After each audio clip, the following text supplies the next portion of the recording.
الحمد للہ رب العالمین واصحابہ الطیبین الطاہرین اما بعد فاعوذ باللہ من الشیطان الرجیم بسم اللہ الرحمن الرحیم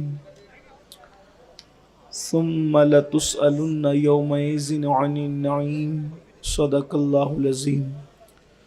غوث اعظم بمن بے سر و ساما مددے قبلین مدد کن یا معین الدین چشتی۔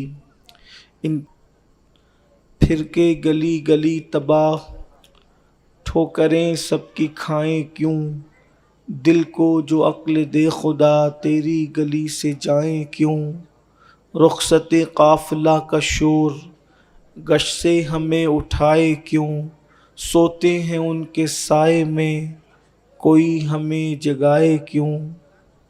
جان ہے عشق مصطفیٰ روز فزوں کرے خدا، جس کو ہو درد کا مزہ ناز دوا اٹھائے کیوں۔ ہے تو رضا نرا ستم جرموں پہ گر لجائیں ہم، کوئی بجائے سوز غم ساز طرب بجائے کیوں۔ آج کی یہ محفل سواد اعظم اہل سنت و جماعت کی عالمگیر تحریک سنی دعوت اسلامی کا ایک روزہ عظیم الشان روح پرور سنی اجتماع، اور مجھ سے پیشتر آپ ہمارے رکن شورا برادر معظم جناب خالد رضوی صاحب سے استفادہ فرما رہے تھے۔ میں ان کے اور آپ کے درمیان مخل ہوا اور انہوں نے اپنی گفتگو کو سمیٹ لیا۔ آج کا جو دن گزرا ہے، شوال المکرم کی جو تاریخ آج گزری ہے، یہ ہمارے سرکار عطائے رسول ہند الولی معین ملت والدین خواجہ معین الدین چشتی حسن سنجری ثم اجمیری رضی اللہ تبارک و تعالی عنہ کے پیر و مرشد حضرت سیدی خواجہ عثمان ہرونی رضی اللہ تبارک و تعالی عنہ کے عرس سراپا قدس کا دن ہے۔ کیا وہ ہستی ہوگی، کیا وہ شان والی ذات ہوگی کہ جس کو غریب نواز رضی اللہ تعالیٰ عنہ نے اپنا پیر مانا، 90 لاکھ کو جس نے کلمہ پڑھایا اس غریب نواز کے پیر و مرشد سرکار خواجہ عثمان ہرونی رضی اللہ تعالیٰ عنہ۔ میں چاہوں گا کہ آپ کے عرس مبارکہ کی مناسبت سے اور آج کے اجتماع کی مناسبت سے سرکار خواجہ عثمان ہرونی رضی اللہ تعالی عنہ کے ملفوظات میں سے کچھ ملفوظ آپ کی خدمت میں رکھوں۔ سرکار غریب نواز رضی اللہ تعالی عنہ ارشاد فرماتے ہیں کہ جس وقت میں سرکار خواجہ عثمان ہرونی رضی اللہ تعالی عنہ آپ کی خدمت میں حاضر ہوتا تو آپ جب مجھے زیارت کا شرف عطا فرماتے، ملاقات کا شرف عطا فرماتے، تو تھوڑی دیر آپ مجھ سے کچھ گفتگو فرماتے، مجھ سے کچھ بات کرتے اور اس کو میں جمع کرتا۔ تو سرکار غریب نواز رضی اللہ تعالیٰ نے ارشاد فرماتے ہیں، ایک مرتبہ میری ملاقات سرکار خواجہ عثمان ہرونی رضی اللہ تعالی عنہ سے ہوئی۔ آپ کے متعلق فرمایا جاتا ہے، خواجہ عثمان ہرونی کے متعلق، کہ آپ 21ویں پشت میں آپ کا سلسلہ نسب سیدنا مولائے کائنات علی مرتضیٰ کرم اللہ تعالی وجہ الکریم سے جا کر کے ملتا ہے، اور آپ حسینی سیدوں میں سے ہیں، حسینی سادات میں سے ہیں۔ بعض کتب کے اندر یہ بات لکھی ہوئی ہے۔ تو سرکار غریب نواز رضی اللہ تعالیٰ یہ خود بھی حسینی سیدوں میں ہیں، خواجہ عثمان ہرونی بھی حسینی سادات میں سے ہیں۔ تو غریب نواز سرکار فرماتے ہیں کہ میں اپنے مرشد کی بارگاہ میں جب حاضری دیتا تو مختلف عناوین پر، مختلف عنوانات پر وہ گفتگو فرماتے ہیں کہ پھر ایک دن جب میری حاضری بارگاہ مرشد میں ہوئی تو مرشد سے میں نے پوچھا کہ بستیاں کیوں تباہ ہوتی، بستیوں کی تباہی کے اسباب کیا ہیں۔ اس وقت روئے زمین پر بستیاں تباہ ہو رہی ہیں۔ دنیا کے مختلف ملکوں کا حال دیکھیے، کسی کا کم کسی کا زیادہ، دنیا تباہی کے دہانے پر کھڑی ہوئی ہے۔ اور دنیا کہیں پر تباہی تو جنگوں کی وجہ سے ہے، کہیں تباہی خون ریزیوں کی وجہ سے ہے، کہیں تباہی سیلاب کی وجہ سے ہے، کہیں تباہی زلزلوں کی وجہ سے ہے، کہیں تباہی قحط سالی کی وجہ سے ہے۔ یعنی کہ تباہی اور بربادی پوری دنیا کے اندر ایسا لگتا ہے جیسے ایک ہوا چلی ہے۔ اور ابھی چند سال پہلے ہی ہم نے ایک تباہی کا خوفناک منظر دیکھا۔ میں سمجھتا ہوں کہ شاید اس زمانے کے لوگ مرے دم تک اس تباہی اور بربادی کی داستان کو کبھی اپنے دل و دماغ سے بھول نہیں سکیں گے، جسے کووڈ کہتے ہیں۔ کیا وہ تباہی کے دن تھے، کیا وہ بربادی کے دن تھے، لاشیں ہی لاشیں تھی۔ اللہ اکبر، مسلمانوں کے قبرستانوں میں لوگوں کو دفنانے کے لیے جگہ نہیں، عیسائیوں کے قبرستانوں میں لوگوں کو دفنانے کے لیے جگہ نہیں، اسی طریقے سے برادران وطن کے جلانے کی جگہ پر جو ہے وہ ان کو جلانے کے لیے جو وہ لوگوں کو تنگی، غرض کے یہ حالات لوگوں نے دیکھے۔ کیا مسلم، کیا غیر مسلم، کیا سکھ، کیا عیسائی، سب پر ایک ایسی بڑی آفت تھی، ایک مصیبت تھی۔ تو بستیاں تباہ کیوں ہوتی ہے؟ مختلف اوقات کے اندر بستیوں کو تباہ کرنے کے لیے الگ الگ انداز سے قدرت کی طرف سے جو ہے وہ ایسے معاملات درپیش ہوتے ہیں کہ بستیاں تباہ ہوتی ہے، لیکن انسان غور نہیں کرتا کہ بستیوں کے تباہ ہونے کے اسباب کیا ہیں۔ کچھ لوگ یہ سوچتے ہیں ارے ایسا ہوا تو ایسا ہوا۔ اچھی طرح یاد رکھنا، جو کچھ ہوتا ہے وہ سب قدرت کی طرف سے ہوتا ہے۔ دنیا کے اندر اگر ایک پتا بھی ہلے تو وہ قدرت کی مرضی کے بغیر نہیں ہل سکتا۔ دنیا کے اندر ایک ذرہ بھی اپنی جگہ سے ادھر سے ادھر ہو، میرے اللہ کی مرضی کے بغیر نہیں ہو سکتا۔ میرے پیارے آقا صلی اللہ علیہ وآلہ وسلم کے پیارے دیوانوں، سرکار غریب نواز فرماتے ہیں بستیوں کے تباہ ہونے اور برباد ہونے پر جب گفتگو چلی تو خواجہ عثمان ہرونی فرماتے ہیں کہ اللہ کے رسول صلی اللہ علیہ وآلہ وسلم کی ایک حدیث ہے جس میں بستیوں کے تباہ اور برباد ہونے کے حوالے سے مختلف وجوہات بیان کی گئی ہے۔ اس میں سے خواجہ عثمان ہرونی رضی اللہ تعالیٰ عنہ ارشاد فرماتے ہیں کہ میری نظروں سے وہ جو حدیث گزری، سرکار عثمان ہرونی غریب نواز سے بیان فرماتے ہیں، پہلی وجہ بستیوں کے برباد ہونے کی اور تباہ ہونے کی یہ ہے کہ جب مسلمان اپنی نمازوں کو ضائع کریں گے، جب مسلمان اپنی نمازوں میں سستی کریں گے، جب مسلمان نمازوں سے غفلت کریں گے، اس وقت سمجھ جانا کہ زمین پر جو بستی بسی ہوئی ہے اس کی بربادی کا وقت قریب آ گیا ہے۔ اب ان قریب یہ زمین کی بستی بربادی کے اندر تبدیل ہوگی۔ اسباب جو ہے وہ بیان کیے جا رہے ہیں، اللہ اکبر، صورتیں مختلف ہوگی، کبھی بیماریاں بھیج کر کے برباد کی جائے گی بستیوں کو، کبھی جو ہے وہ اللہ اکبر زلزلے بھیج کر، کبھی طوفان بھیج کر، کبھی کسی جنگجو کو بھیج کر، لیکن کسی نہ کسی اعتبار سے زمین پر بسنے والے لوگ برباد ہوں گے۔ پہلی وجہ، جس وقت مسلمان نماز کے اندر غفلت کریں، سستی کریں۔ اب آپ یہاں سوچیں، اتنا بڑا مجمع یہاں پر موجود ہے، ذرا غور کیجئے کہ اگر لوگوں کو نماز کی دعوت دی جاتی ہے تو لوگ بڑی سادگی کے ساتھ کہتے ہیں مولانا ٹائم نہیں ملتا میں نماز پڑھنے کے لیے۔ میرے بھائیوں، آپ نے نماز کو سمجھا کیا ہے کہ ٹائم ملے گا تو ہم نماز پڑھیں گے؟ کیا ہم کھانے کے لیے ٹائم نہیں نکالتے؟ کیا ہم سونے کے لیے ٹائم نہیں نکالتے؟ کیا ہم جو ہے وہ اپنے پیٹ کی گندگی اور غلاظت کو دور کرنے کے لیے ٹائم نہیں نکالتے؟ کیا ہم اپنے بیوی بچوں کے لیے ٹائم نہیں نکالتے؟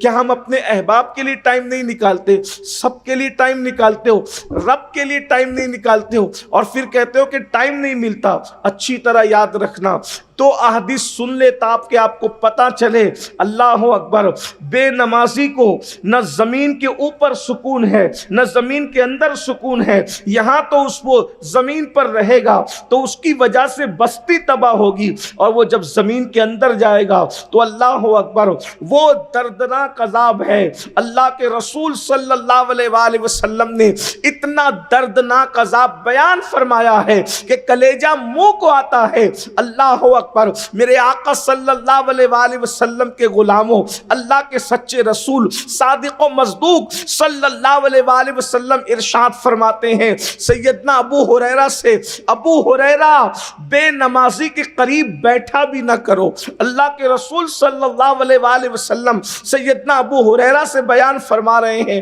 اس حدیث کو فقیہ ابو اللیث سمرقندی اپنی کتاب میں تحریر فرما رہے ہیں کہ اللہ کے رسول صلی اللہ علیہ وآلہ وسلم نے فرمایا ابو ہریرہ بے نمازی کے قریب نہ بیٹھا کرو، اس لیے کہ بے نمازی پر آسمان سے مسلسل لعنت نازل ہوتی ہے۔ بے نمازی پر آسمان سے لعنت نازل ہوتی، یعنی کہ اگر بے نمازی کو برباد کرنے کے لیے کسی دشمن کی ضرورت نہیں ہے، یہ بے نمازی اپنے آپ کو برباد کرنے کے لیے خود کافی ہے۔ جس پر رات و دن خدا کی لعنت برس رہی ہو، پھر اس کی زندگی کی خوشیوں کا کیا حال، پھر اس کی زندگی کے اندر سکون کا کیا کیفیت، پھر اس کی زندگی کے اندر اطمینان کا کیا معاملہ۔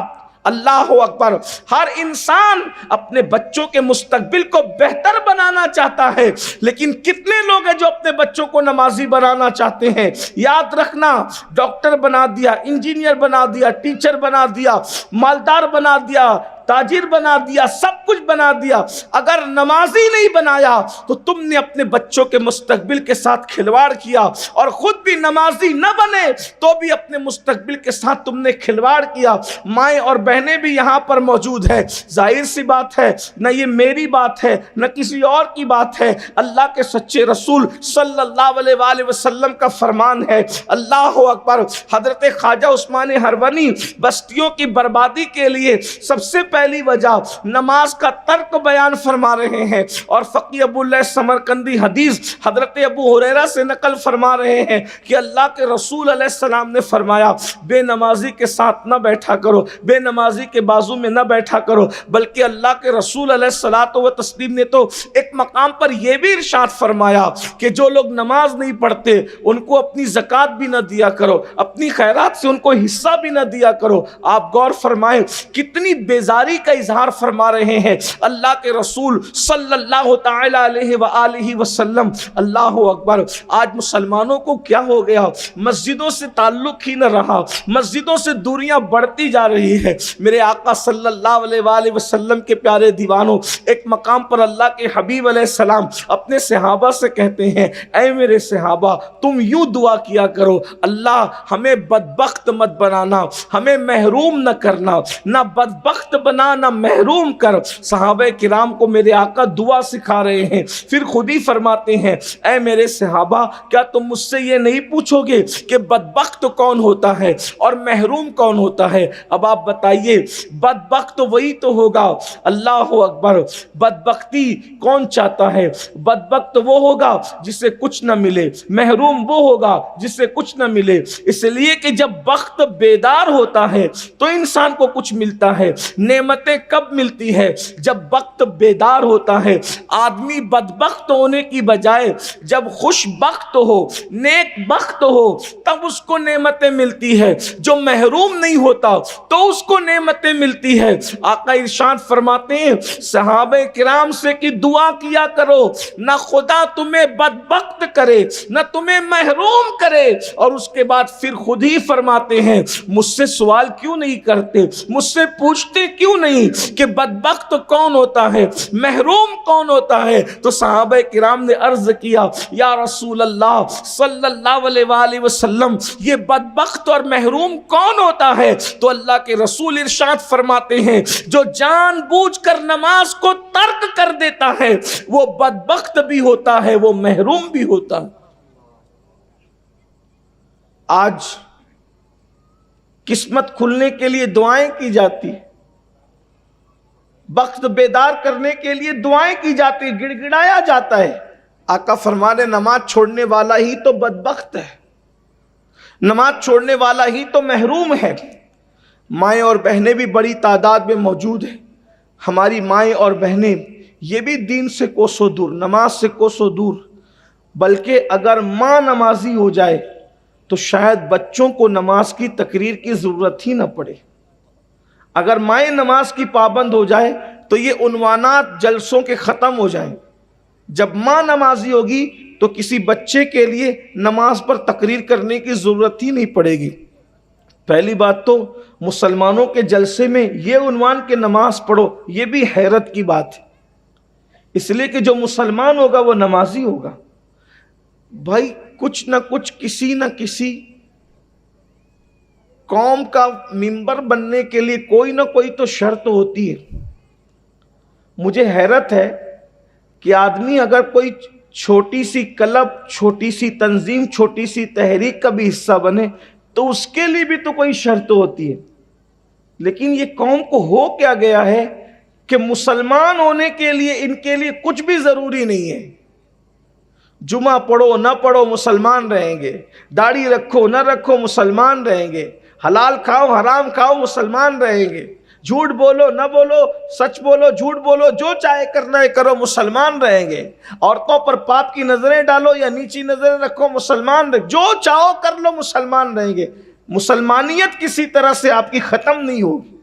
یہ حال ہے. آپ غور فرمائیں، کم سے کم اتنا تو سوچ لیا ہوتا کہ انسان کوئی چھوٹے موٹے ادارے سے جڑتا ہے، اس کے لیے بھی کچھ شرائط ہوتی ہے کہ یہ کرو گے تو ہی ہمارے ادارے سے جڑو گے. آپ کو کیا کبھی احساس نہیں ہوتا آخر ہم نے اسلام پر کتنا عمل کیا اور کیا عمل کیا، اور ہم نے کلمے کے تقاضے کو کتنا پورا کیا؟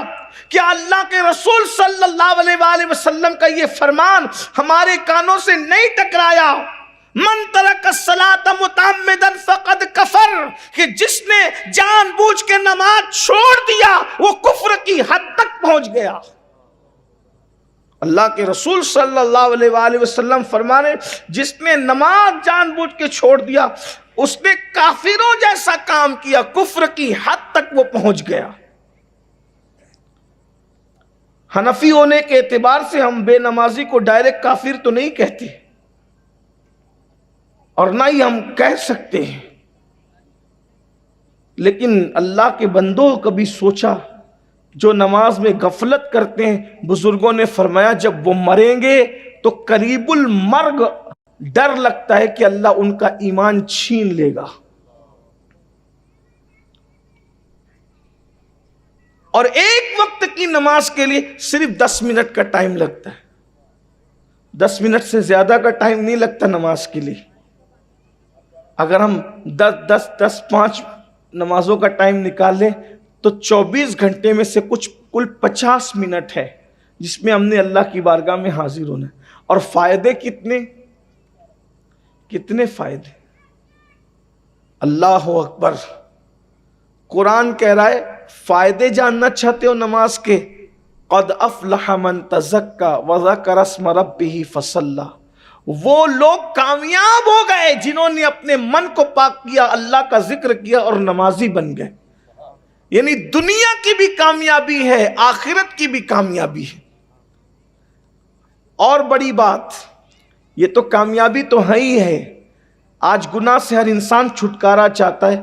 قرآن کہتا ہے ان الصلاۃ تنہا عن الفحشاء والمنکر، کہ بے شک نماز ہر برائی اور بے حیائی سے روک لیتی. اور اگر نماز نہ پڑھو تو اللہ کے رسول صلی اللہ علیہ وآلہ وسلم ارشاد فرماتے ہیں جو نماز چھوڑ دے. اس روایت پر تھوڑی توجہ کریں. آپ ویسے تو آپ بہت توجہ سے سن رہے ہیں ماشاءاللہ، اللہ آپ کو جزائے خیر دے، لیکن اس پر تھوڑا غور کر لیں. اللہ کے رسول صلی اللہ علیہ وآلہ وسلم فرماتے ہیں جس نے جان بوجھ کر نماز چھوڑ دیا اللہ اس کو اپنی امان سے باہر کر دیتا ہے. یعنی اب اس کے ساتھ اللہ کی پناہ، اللہ کی امان کی چادر اس کے سر پہ نہ رہے گی. اللہ رب العزت نے اپنی امان سے اس کو باہر کر دیا. یعنی اللہ پاک کتنا ناراض ہے بے نمازی سے کہ اللہ اپنی امان کی چادر اس سے ہٹا لیتا ہے. اللہ اپنا دست قدرت جو امان کا اس سے ہٹا لیتا ہے. اس کو اللہ کی امان، اللہ اکبر. اور پھر صرف یہی بات تو بہت بڑی ہے کہ وہ خدا کی امان سے باہر ہو گیا، لیکن اب دوسری بات بھی سن لیں. بے نمازی کا ٹھکانہ کہاں ہے؟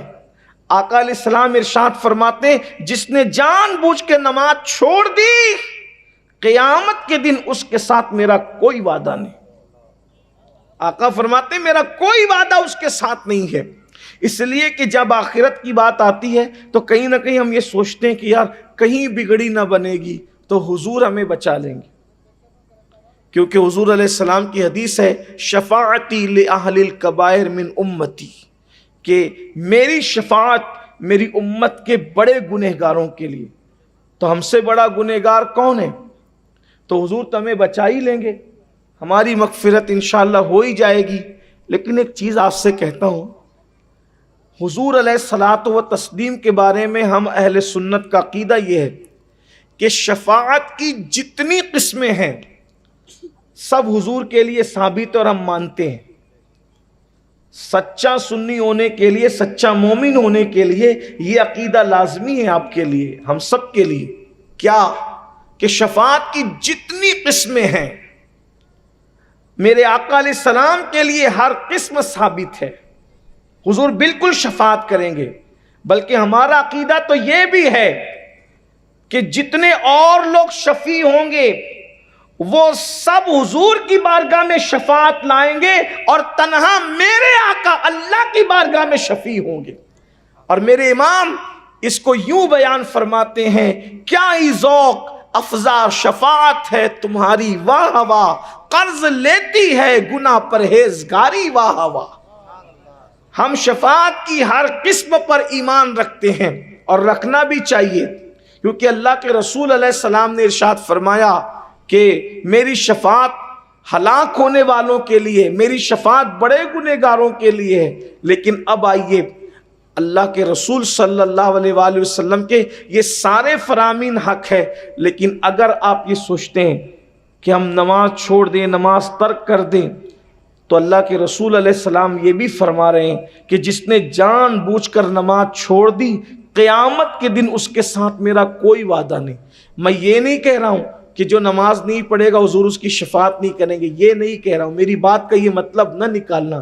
لیکن اللہ کے رسول علیہ السلام نے یہ ضرور فرمایا، آقا علیہ السلام فرماتے ہیں جس نے جان بوجھ کر نماز چھوڑ دی قیامت کے دن اس کے ساتھ میرا کوئی وعدہ نہیں. ذرا تصور میں لائیں، جب ماں بیٹے سے بھاگ رہی ہوگی، جب بیٹا باپ کو پہچاننے سے انکار کر رہا ہوگا، جب زمین شعلے اگل رہی ہوگی، آسمان آگ برسا رہا ہوگا، رشتے اور ناطے خون کے ٹوٹ چکے ہوں گے، کنبہ قرابت داری سب قصہ پارینہ بن چکا ہوگا، انسان کو اپنے جسم کو دیکھنے کی فرصت نہیں ہوگی، کوئی ٹکنوں تک، کوئی گھٹنوں تک، کوئی کمر تک، کوئی گلے تک پسینے میں ڈبکیاں لے رہا ہوگا. لوگ اس وقت میدان محشر کی ہولناکی کو دیکھ کر یہ تمنا کریں گے کہ بھئی چلیں ہمیں جہنم ہی میں ڈال دیا جائے لیکن کم سے کم اس مصیبت سے چھٹی دے دی جائے.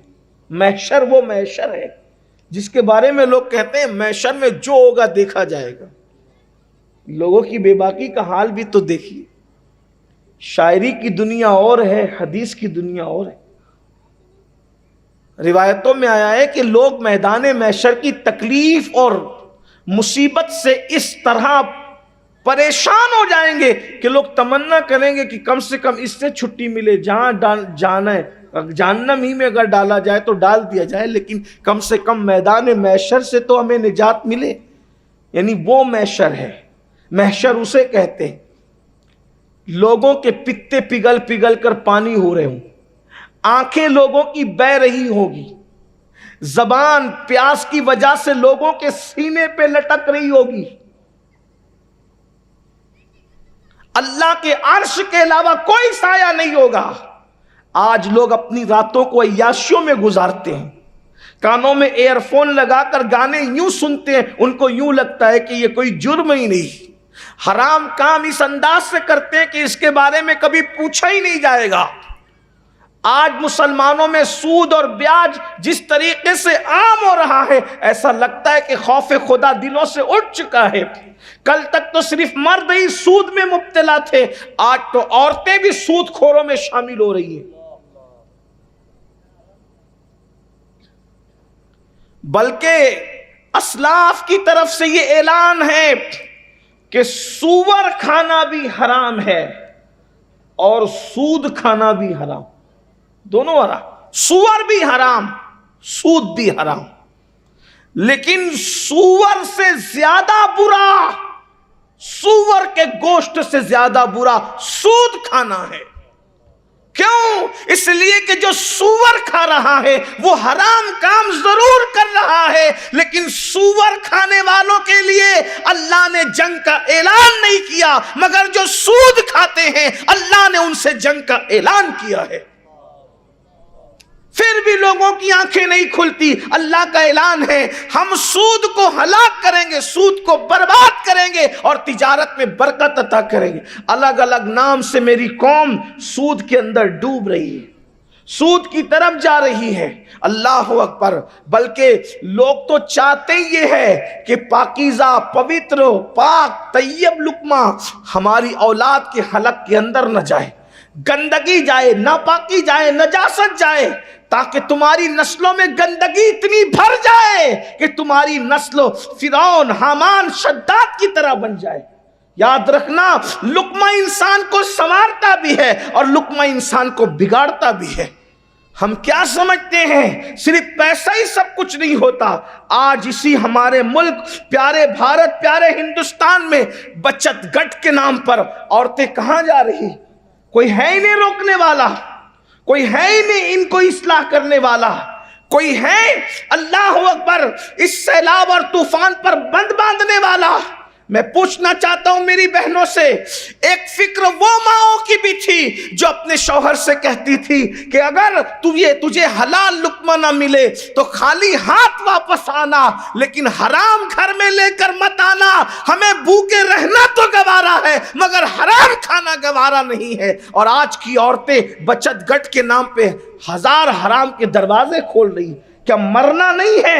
موت نہیں آنا ہے۔ یاد رکھو، حرام روزی کی طرف جانے والوں حلال اپنے ساتھ نہیں لے جاؤ گے، حرام کیا ساتھ لے جاؤ گے؟ قرآن کہتا ہے لا تنس نصیبک من الدنیا، اپنے نصیب کا دنیا کا مت بھولو۔ اپنے تمہارے نصیب کا کیا ہے دنیا کے اندر؟ دنیا میں اپنے نصیب کا مت بھولو۔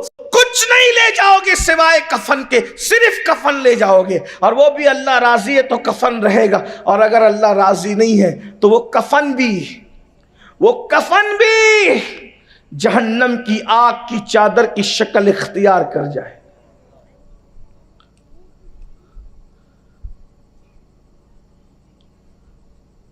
قبر کے متعلق کسی نے پوچھا اللہ کے رسول صلی اللہ علیہ وآلہ وسلم سے کہ یا رسول اللہ صلی اللہ علیہ وآلہ وسلم، آپ اپنی چچی فاطمہ بنت اسد کی قبر میں لیٹ گئے، حالانکہ اس سے پہلے ہم نے کسی کی قبر میں آپ کو لیٹتے نہیں دیکھا۔ آپ اپنی چچی حضرت مولائے کائنات کی امی جان سیدہ فاطمہ بنت اسد سے حضور بہت محبت کرتے تھے، کہتے تھے کہ یہ میری چچی نہیں بلکہ یہ میری ماں ہے۔ آقا نے ان سے بہت پیار کیا، اور جب آپ کا وصال ہوا تو اللہ کے رسول علیہ السلام ان کی قبر میں لیٹ گئے۔ تو کسی نے پوچھا آقا آپ اپنی چچی جو آپ کی امی ہے آپ ان کی قبر میں لیٹ گئے؟ فرمایا ہاں، تاکہ میری یہ ماں قبر کے فتنے سے بچ جائے۔ توجہ کریں آپ، تھوڑی سی آپ کی توجہ چاہتا ہوں، بہت اہم بات۔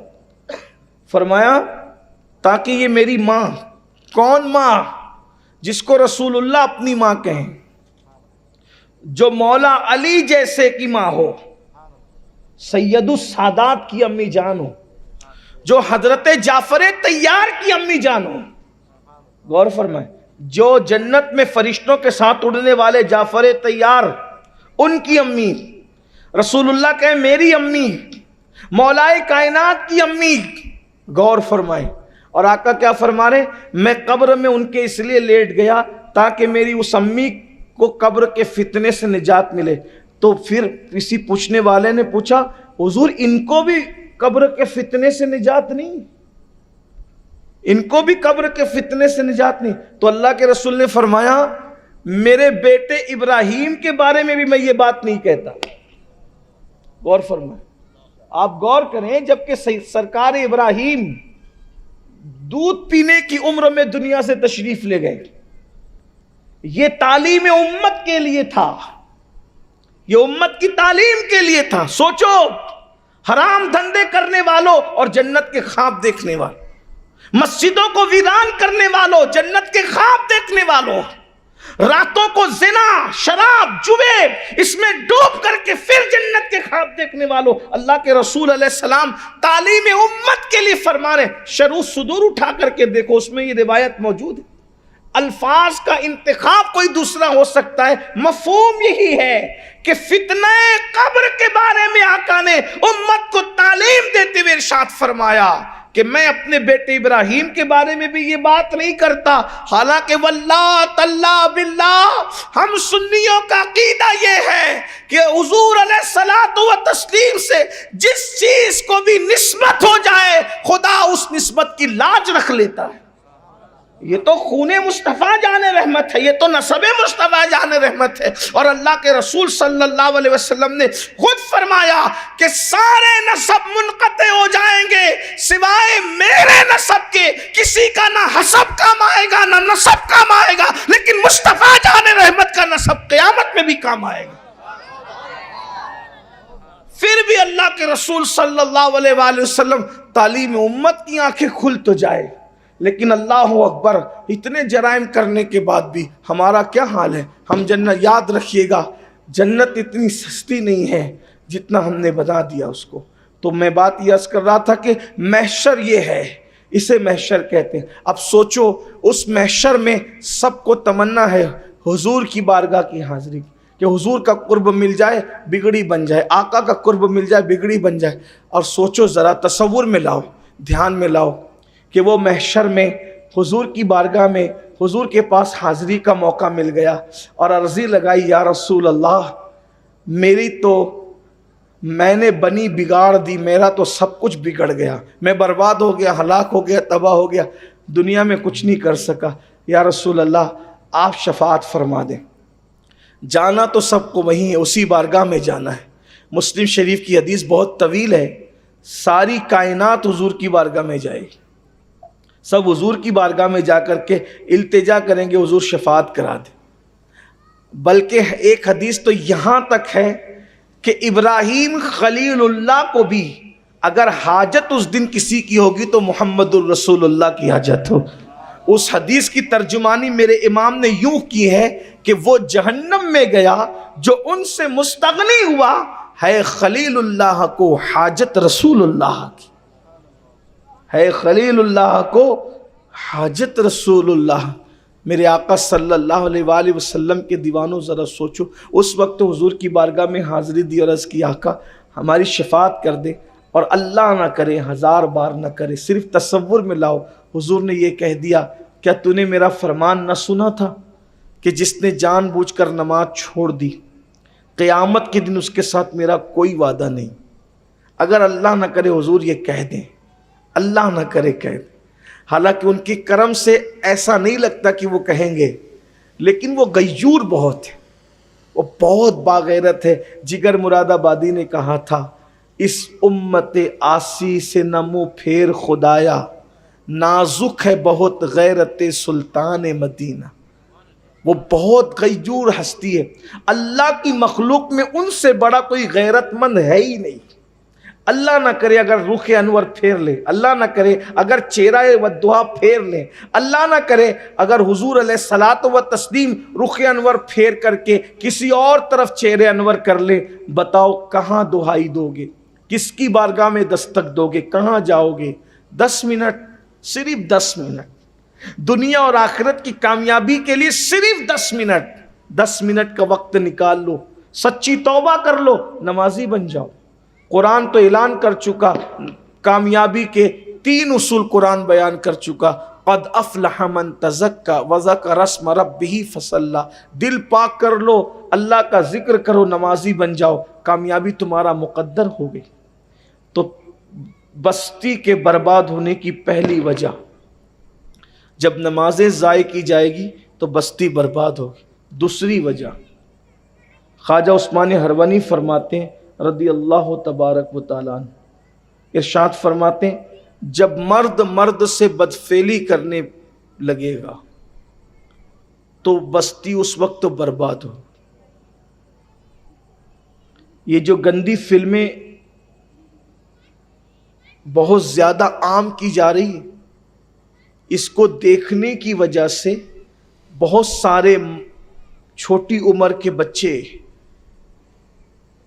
ان ساری بلاؤں اور وباؤں کے اندر گرفتار ہو رہے ہیں، بلکہ لوگوں کو معاذ اللہ زنا سے زیادہ آسان یہ کام لگتا ہے، حالانکہ اللہ کے رسول صلی اللہ علیہ وآلہ وسلم نے زنا کے بارے میں تو بہت عذاب بیان فرمایا، لیکن اس کے بارے میں بھی بہت عذاب بیان فرمایا، بہت بڑے بڑے عذاب کی وعید سنائی، بلکہ یہاں تک فرمایا گیا کہ جانور بھی کسی نر جانور سے جفتی نہیں کرتا، یعنی مرد جانور سمجھانے کے لیے نر مطلب مرد جانور سے تعلقات قائم نہیں کرتا، جنسی تعلقات قائم نہیں کرتا۔ وہ مرد جانور وہ مادہ سے ہی اپنی خواہش پوری کرے گا۔ جانوروں میں صرف ایک جانور ہے جس کو خنزیر اور سور کہتے ہیں، سور یہ کام کرتا ہے، جانوروں میں بھی سور یہ کام کرتا ہے۔ اسی لیے بزرگوں نے اور صوفیاء نے لکھا کہ یہ بدفعلی، مردوں کے ساتھ بدفعلی کرنے والا مرد جب اپنی قبر میں جائے گا تو وہ سور کی شکل اختیار کر جائے، اور یہ بلا بڑھتی جا رہی۔ کچھ لوگ یہ بھی کہتے ہیں کہ علماء یہ عنوانات کیوں بولتے ہیں مائک پر، کیا ان کو بولتے ہوئے شرم نہیں آتی اس طرح کی بات؟ میں کہتا ہوں کہ جس قوم کو یہ گندے جرائم کرتے ہوئے شرم نہ آتی ہو تو اس وقت تو علماء پر فرض ہو جاتا ہے کہ ایسی بے شرم قوم کو شرم دلانے کے لیے اس گناہ کے عذاب کو کھول کھول کر بیان کیا جائے، اس لیے کہ جب قوم اتنی بے شرم ہو جائے کہ وہ اتنے گندے کام کرنے لگے تو پھر ان کو عذاب سے نہ ڈرائیں گے تو پھر کیا کریں؟ آپ غور تو کریں، اس بلا کے اندر 16-15 سال کے جوان سے لے کر کے 80 سال تک کا بڈھا بھی گرفتار نظر آ رہا ہے، الا ماشاءاللہ، اللہ جس کو بچا لے۔ یہ سب گندگی، فلموں کی گندگی کی نحوست ہے۔ کیا عرب کیا عجم معلومات لیں، یہ گناہ تیزی سے بڑھتا جا رہا ہے۔ اور خواجہ عثمان ہروانی نے اپنے دور میں تقریباً آج سے 900 سال پہلے حدیث پاک کے حوالے سے فرمایا کہ تباہ ہوں گے، ممالک تباہ ہوں گے، ممالک برباد ہوں گے۔ اور یہ بات بھی آپ سن لیں، اللہ کرے کہ جو اس برائی میں مبتلا ہے خدا ان کانوں تک یہ آواز پہنچا دے۔ اللہ کے رسول صلی اللہ علیہ وآلہ وسلم فرماتے ہیں جب مرد کسی مرد کے ساتھ بدفعلی کی طرف بڑھتا ہے تو اللہ کا عرش کانپ جاتا ہے اور قریب ہوتا ہے کہ آسمان ٹوٹ کر لوگوں پر گر جائے، اسی وقت تو دنیا ختم ہو جائے۔ یعنی جب کوئی صرف ایک بندہ بھی کسی مرد کے ساتھ بدکاری کی طرف بڑھتا ہے تو آسمان ٹوٹ کر زمین کی طرف آنا چاہتا ہے، اس وقت اللہ کے معصوم فرشتے عرش کے کنارے کو پکڑ کر قل ہو اللہ شریف کی تلاوت کرنے لگتے ہیں، اور وہ قل ہو اللہ شریف کی تلاوت جو وہ فرشتے کرتے ہیں تو اس کی وجہ سے اللہ کا غضب ٹھنڈا ہو جاتا ہے۔ قل ہو اللہ شریف کی تلاوت کی برکت ہے کہ وہ آسمان ٹوٹ کر لوگوں پہ گرتا نہیں، اگر وہ یہ نہ کرے تو آسمان ٹوٹ کر لوگوں پر گر جائے، لوگ برباد ہو جائیں۔ ایک حدیث پاک میں اللہ کے رسول علیہ السلام نے ارشاد فرمایا کہ کچھ فرشتے ایسے ہیں جن کو اللہ نے پرندوں کی شکل پر پیدا فرمایا۔ فرشتوں کی مختلف شکلیں بھی ہیں، تو کچھ فرشتے ایسے جن کی شکلیں پرندوں کی طرح ہے اور وہ چونچ والے ہیں، چونچ نما ان کی شکل ہے۔ جیسے ہی بدکاری کرنے والے جو مردوں کے ساتھ بدکاریاں کرتے ہیں ان کو قبر میں رکھا جاتا ہے، ایک رات بھی ان کی قبر پر ان کو نہیں گزرتی کہ وہ فرشتے اپنی چونچ میں لے کر کے ان کو ان کی قبر سے نکال کر اٹھا کے لے جاتے ہیں، اور جہاں قوم لوط پر عذاب آیا تھا وہاں لے جا کر ان کو پھینک دیتے ہیں۔ کرناٹک میں مرے، مہاراشٹر میں مرے، آندھرا میں مرے، کدھر بھی مرے، عرب میں مرے، عجم میں مرے، اگر وہ مردوں کے ساتھ غلط کام کرتا تھا، بدفعلی کرتا تھا، اپنی خواہشات کی تکمیل کرتا تھا، تو وہ ایک رات بھی اپنی قبر میں نہیں رہے گا، اس کو اٹھا کر قوم لوط سے ملا دیا جائے جہاں ہردم لعنت برس رہی، اور وہ قیامت کے دن انہی کے ساتھ اٹھے گا، انہی کے ساتھ اس کا حشر بھی ہوگا۔ اللہ کی بارگاہ میں توبہ کریں وہ نوجوان، وہ لوگ جو اس بلا میں گرفتار ہیں۔ ایک وضاحت یہ بھی کی جائے کہ لوگ سمجھتے کہ وہ جو آخری درجہ بدکاری کا ہے نا مردوں کے ساتھ، وہی بدکاری ہے، بلکہ بزرگوں نے بہت وضاحت سے اپنی کتابوں میں لکھا کہ جو صرف مصافحہ اور معانقہ بھی گندی نیت سے کرتے ہیں وہ بھی انہی لوگوں میں سے۔ اسی پر بس نہیں فرمایا اگر وہ نظر سے بھی کسی کو گندی نیت سے دیکھتے ہیں تو وہ بھی انہی لوگوں میں سے۔ گندی نظر سے دیکھنا بھی، ایک بزرگ فرماتے ہیں میں حافظ قرآن تھا اور امام حسن بصری کی بارگاہ میں بیٹھا ہوا تھا، ایسے میں نے ایک نوجوان خوبصورت آیا، اس کو بد نظری سے دیکھا، غلط نظر سے، پاپ کی نظر سے دیکھا۔ امام حسن بصری نے کہا تو نے یہ کیا کیا؟ تیرے اس بد نگاہی کا وبال تجھے آ کر کے رہے گا۔ کہا میں انتظار کرتا رہا کہ آپ نے فرما دیا لیکن کچھ ہوا نہیں۔